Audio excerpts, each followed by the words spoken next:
अस्सलाम वालेकुम।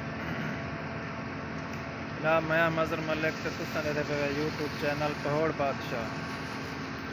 क्या हाल चाल है? ठीक हो? तो ठीक है, खैरियत है। उम्मीद करें सारे दोस्त ठीक हो सो तो खैर खैरियत ना लो सो। स्टार्ट करें आज की मज़ेदार वीडियो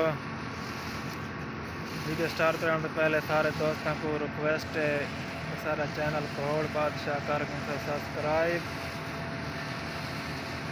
कल यार मैं वीडियो नहीं पा सकिया, मेरे को बुखार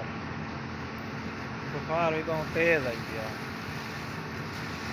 वीडियो अपलोड नहीं थी, उनकी माजरत करने।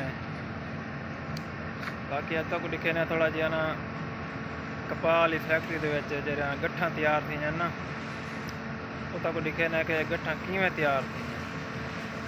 चेक करे सो ज़रा माहौल देख सो। बाकी सारे दोस्तों को रिक्वेस्ट है कि यार मेहरबानी की करो, थोड़ी सपोर्ट करो।